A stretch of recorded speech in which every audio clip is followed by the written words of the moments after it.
This is Gamer CFC talking here, and welcome back to Classix Review. This is Season 2, Episode 1. I'm going to kick this review off with a review of this game. This is Fade to Black for the Sony PlayStation. Now, what is Fade to Black, you're wondering? What is it? You've heard of this game before? No, I don't think you have. This game is a sequel to this. I don't know that. 3 years ago I played Fade to Black and I didn't even realise that that game was actually a sequel to Flashback for the Sega Mega Drive. You remember me reviewing this in Season 1. This was the first game I ever reviewed. So I'm going to pay homage to the first season and the first episode of Classix Review by reviewing the first episode of Season 2 with Fade to Black. So let's kick the review off right now. So after defeating the Morphs and destroying their home planet, Conrad escapes into suspended animation, which means a slow life process without termination. But he's captured again half a century later, and he has been taken to a lunar prison called New Alcatraz, which is where the game begins. So this is Fade to Black here now for the Sony PlayStation. The game kicks off where you're in your prison cell, and you are contacted by a man called John O'Connor, who basically tells you that the Morphs have attempted to take Conrad's ship. He presents you with a PDA and a handgun for which to use in the game, obviously. So the handgun, I think, is basically your only weapon in the game. Well, I can't really remember though. But the gameplay, as you can see, is awful. I honestly did not enjoy playing this game at all. I tried my best because it's a sequel to Flashback. I've got to like it, but I can't. I'll start off with the action, the combat system. You press the square button to aim, and then you press it again to shoot. And then I think you've got to press the circle button to get out of aiming mode, so you can begin moving again. So you can kind of sidestep and strafe around while you're aiming, but it's awkward to hell. I found it extremely difficult the first time round I played this game. But I eventually got used to it, but I have to say the controls are awkward as hell. The camera is disgraceful. Controlling Conrad is awkward. You can try and see. I tried to go through this door, but I couldn't for ages because he just kept running on the outside of it, the side of it, kept running into the wall. All just because I couldn't. I had to actually step back and walk straight ahead just to go through the door. But that's how clunky the controls are. It feels a bit awkward to play.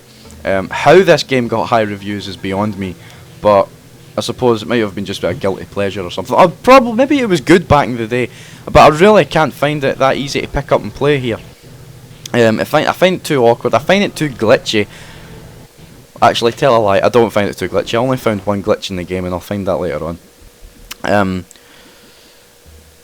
The camera is disgraceful, as I said. Every time you turn, there always has to be something in the way of the camera, which totally conflicts with you trying to move around. Jumping, as I just saw there, he only jumps straight ahead. You can't exactly control where he jumps that easy. It's very difficult to pull out your gun, fire at an enemy. If there's multiple enemies round about you, it's very difficult to shoot both of them really quick. I mean, you can take out your gun from the holster and you can start firing, and then you've got to turn right round to shoot the other enemy. All before eventually he just kills you before you actually turn the camera around. There's no sensitivity for the camera, I don't think. So it's awkward. I could be shooting an enemy and then I'll have to run away to turn around to shoot him again, which I don't like it, because I like my action games to be smooth and easy to play, like Tomb Raider. This game looks similar to Tomb Raider in terms of getting the gun out and shooting and running around, but I think I heard that it takes its ideas off of Metal Gear Solid. I don't know how, but that's what I read. There are some moments in this game where I just want to just break the controller, because sometimes, like this for example, when I'm trying to shoot this enemy but he's moving left to right, and I'm having a bit of bother. What I didn't know is that was glass that could actually be destroyed, which I've never seen before. As you can see there, I broke the glass and it was game over. I had to start from the previous checkpoint, which annoys me because there was no warning on the screen telling me not to break the glass or anything like that, or I couldn't see a warning. So that was kind of a drawback for me as well. I didn't enjoy it at all. One other major issue I have about this game is the sheer jerkiness sometimes. Sometimes the freezes, but then again, it could be, well, the copy of the disc that I have.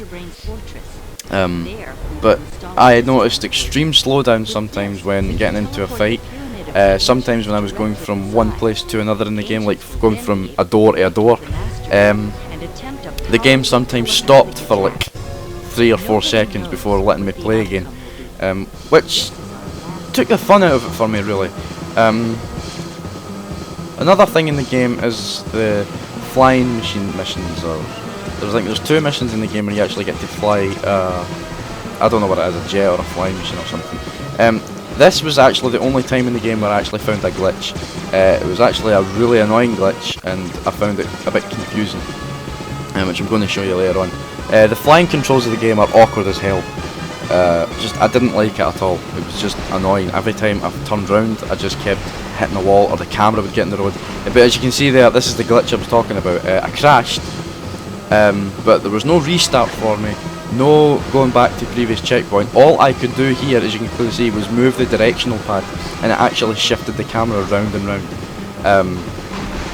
But nothing happened. All I seen was 2 spaceships flying into the wall and constantly exploding, but nothing. I couldn't do anything else about that, so that was annoying as well. So the glitch in the game could really drive me off my nut if I was trying to clear it.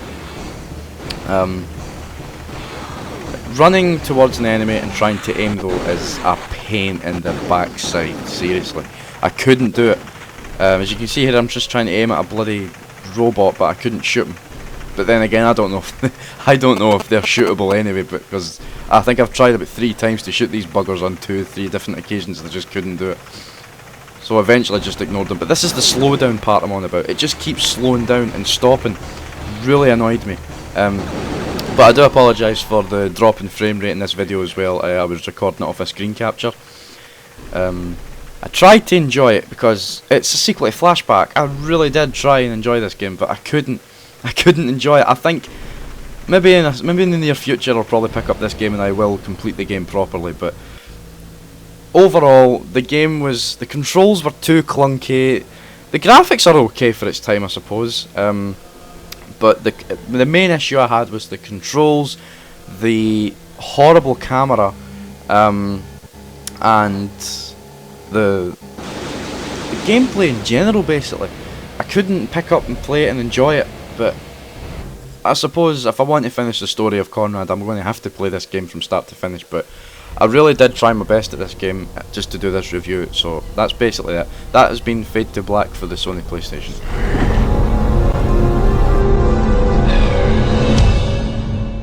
Okay, just before I give a verdict on this game, I would just like to thank Ross Duffy for donating this copy of Fade to Black to me. This is actually a hard game to get your hands on, so I was actually quite lucky to get my hands on this one. So thanks, Ross Duffy, and I'll be sure to pay you back sometime. So Fade to Black, verdict, I'm going to give it a 6.5 out of 10, no question about it. The controls were clunky, the camera was awkward, the graphics were okay and the story was okay, but it was the controls and the camera that really dulled it down for me. So 6.5 out of 10 I'll give the game. So that's just been it. Thank you so much for watching the first episode of Classix Review Season 2. I've actually no idea how grateful I am that you've actually sat and watched this. It took me 2 years to actually sit and do this, get it started. So it doesn't seem like much, but it actually took a lot of effort. But thanks so much for watching. I'm sure to update more reviews. Thanks so much. All I can say is thanks. Thank you so much for basically encouraging me to sit here and do these reviews. So thanks for watching. This has been Classix Review Season 2 Episode 1. I'm Gamer CFC talking here, and I will see you on the next review. Catch yous after.